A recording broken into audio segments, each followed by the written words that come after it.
Frenchitivity, all over the world. This entire family creating possibilities, all over the world.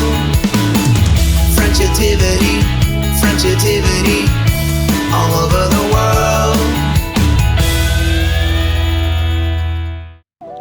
They're all melting into one. We think this is day 4.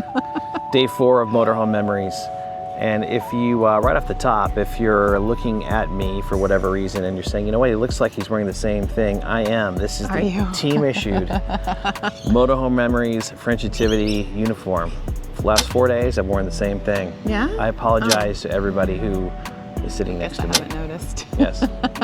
Anyways, the adventure continues, but we really want to hit on this Royal National Park where we stayed at for night 3. Into day 4 of our journey, and Michelle's done a terrific job of navigating us through this entire thing. This is brand new to all of us, but she's taken the reins, been on her phone, booking sites as we're going, and you found a true gem in the place that we stayed at in night 3. Yeah, the Royal National Park. We got really fortunate to get a site right on the water, which was incredible. And yeah, I think like we were just mentioning that the previous evening because we were just kind of getting into the area and understanding. And so straight away we're like, we need to go walkabout and go for a hike. Yes. Everly's like, we just got here, I don't want to go for a hike. She's not keen into the hikes until she's on the hike. And she loves it. So we went for a little walkabout to kind of get her bearings of this beautiful site. And we found this path that said, this is the way to the beach. So we ended up going down this path, meandering path all the way around. And it's part of the ocean, but it was almost a bay because the tide was out. We were the only people on this beach. The shells were beautiful, the sounds, the smells, the birds, everything was really amazing considering we were pinching ourselves going, we are on this beach, there's no one here, and we are in Australia. It was pretty amazing. Yeah, we were trying to soak that in for sure. And then the way the path went, we meandered back down thinking we're gonna have to, double back. And then all of a sudden Ken's like, wait, I think our campsite's on the other side. And we had seen people walking out since the tide was out, like really in the middle of this bay. Ankle deep. I mean, really, yeah. We're like, you're right, it is because we had, as mentioned before, positioned a perfect angle. And so we could see our camper van from across the way. And we're like, that's us. And we're gonna walk through the water to get back to it. Yeah, so we did. We walked across the water. Everybody loved it. She's like, I think I might want to go in the water a little bit later on. So she was totally into it. Got back to our campsite. And then it was time we had the dinner plan for the night was the charcuterie board. The Frenchitivity famous charcuterie board. Yes. Why not make it easy, make it simple? It was part of the meal plan. I had mentioned before, Everly and I meal planned, her initiative, her ideas. And so it was a charcuterie board and a pasta salad. So that was a nice, easy night. You didn't have to grill. And the sunset the sky just kept giving the colors. So we were at our table, had our cheese plate, our wine, and just By the way, though, we took our table.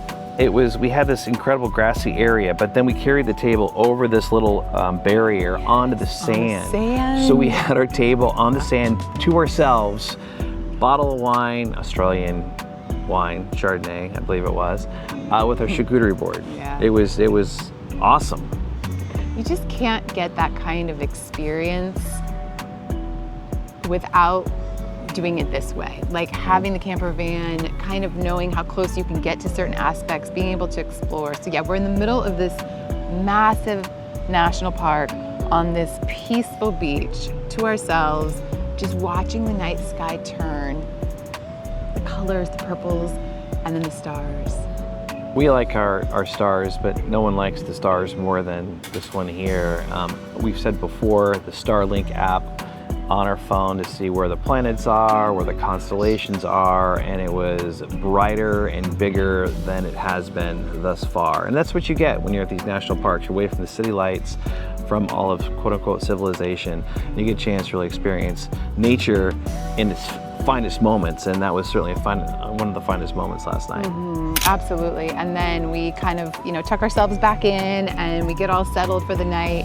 And then we do have facilities in the camper van, which is really cool, but you try to just only use those when absolutely necessary. So I'm always like, okay, last call, I'm gonna walk over, and really secretly it's because I like to look at the stars again. And so this time I did persuade Everly for some reason to come with me.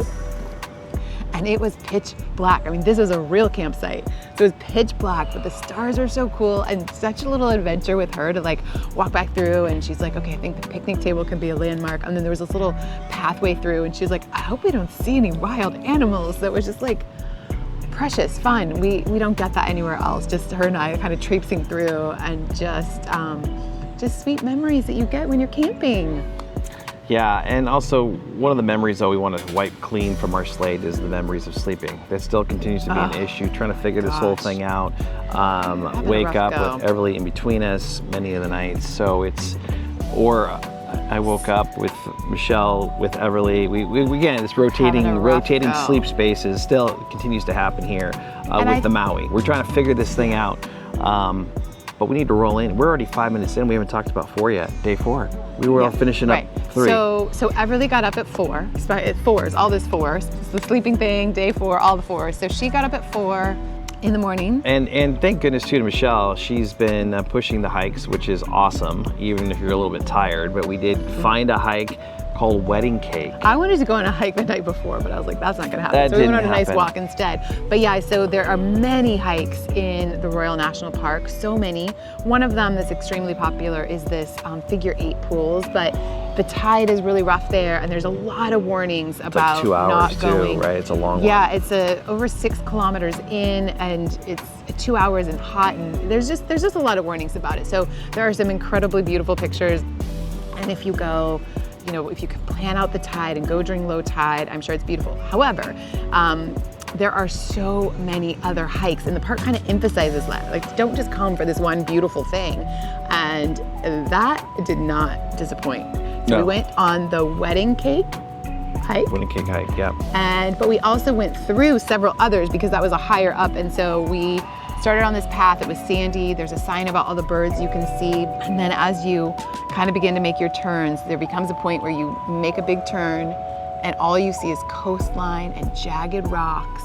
Reminiscent of taking the of PCH up north to Monterey, San Francisco, because literally you're on a cliff, and it really had that, gave us that feel a little bit. It was just, the sights were breathtaking. It was beautiful. The sounds again too. We were like one of the only people on this hike, and it was there weren't a lot of other people. It was just, and you can feel the spray. You were that close to it. And the turquoise water, when you look out, like the color of this water, and this is when I'm like, this is why you do this. This is why you drive the coastline. This is why you get into these parks. Because we left the campsite and we were able to repark. So we kind of figured parallel parked. Side note, we get in the car, the caravan to leave, and Michelle's like, joking, but really not. Do you want to re-parallel so we can get it on camera? I'm like, no, I went outside and I showed everybody. I took a video of where I had to put this baby. Plus, I don't know. One time. Yeah, I don't know if you could nail it like that again. I didn't want to take another chance at it. So this is compliments to the Maui with the turn radius. I mean, compliments to the driver too, but the turn radius, the ease, and when we're driving, I mean, the roads are a little rough. Like it rides a little rough, but considering how big it is and what all is inside, like I have to say, the way you've been able to really maneuver the turns, and I mean, it's pretty smooth. Like drives like a van, like a nice van. It is a Mercedes Sprinter van. Yes, it is big. We called it the gnome plant. We saw corn on the cob plants. We saw beautiful birds. We saw lizards on the way back. We really got to experience wildlife at its finest. I mean, as much as the ocean is amazing, especially on the way back, right? It's on your right as we went back, but you're engulfed in this path, which is so well done. It's like this, plastic or whatever it is, routing that they have on the ground, but you get to see the plants and the birds, and I mean, it really was great. Support your national parks. Yes. I mean, obviously here in Australia, they do a beautiful job. There's so many national parks, and you can tell, like the care that has been taken, the way the paths are cut, but then the growth is still so beautiful. It's not like, where paths are cut sometimes and then it's a bit desolate. Like it's just so lush, beautiful. And yeah, I agree that seeing the greenery, the flora and the fauna, equally breathtaking to the cliffs. And I miss my happy place on these hikes. I just, in heaven, I love it. Yeah, we often lose her. Everly and I are walking, and she's like, "Mama, Mama, where are you?" So yeah, that's a great sign. So we got back in the van, we took off, and Michelle again has it planned out. She's like, "We have to get on this bridge." Sea Cliff Bridge. Yes. In Wollongong. Sorry, pardon me, I'm gonna not quite say that right, but the province in the state, we're learning still. But we were making our way further south, and yeah, I really thought we should see the bridge. Yeah, so we did. And once we got on, I'm like, oh my goodness, you gotta be kidding me. I mean, so we went, then we pulled over, and there was a sightseeing area where you could kind of circle back and walk along this bridge. We got some great shots of it. It was absolutely beautiful. And then back in the van, a few more provisions. Only to say this We gotta talk about the height. So I think it says 3.2. It's 3.2 meters tall. Right? Yes. Every shopping center here is 2.4. Yes, right. Like there's this bar, and it doesn't even have to be that because you go into the bar and it's wide open again. There are rooftop parking structures, but the bar, and this has happened to us twice now. When we picked up the van and we were gonna go provision, they even had made a comment, like, go to this market because it's an open parking lot. And we're kind of like, well, aren't they all open parking lots? But we're now learning. So we had to pass one store because there was no parking lot. You just like walked up to the front of it. I wasn't really sure I don't know where you're supposed to park there. But yes, the height balance with the market is a thing. So just put that in your notes. You've got to know. So we're cruising and we find this other place, a Walgreens. The Woolworths, I think is what it's called, but I think It had a W and it was green. Kohl's Woolworths. Yeah. So we pull in, and as we're about to hit the parking lot, it says 2.4. I'm like, you got to be kidding me. So we're stuck. we turned at an angle, hit this emergency, no, only emergency vehicles, only spot. We went in a diagonal. Michelle ran in, and we're hanging out, Everly and I, waiting. And then Michelle comes out, and she's got to stop traffic, and we flip it around and got to get out of there. So there's no film of that. Certainly have been amazing. Some challenges when it comes to getting our provisions and getting in and out of the city and the towns in this vehicle. But once we got out of there, we got to our place for our night, where we spent night 4 at the, have it right in front of me, the Shellharbor Beachside Holiday Park. It's in South Coast, New South Wales. And the holiday park has all the amenities, the toilets, the showers, the barbecue. We grilled last night. We stopped, got some skewers, some Are we corn. going into the next? I thought we were. This is last night. I know. We haven't got there. Well, are we going there? I don't know. Usually And so here we are. We're only doing that day. So we pulled into Shellharbor Beachside. Oh, we stop right there? And then we do the next, we pick it up the next one? Don't you think? Sure. I don't know, maybe not, but we gotta go anyway.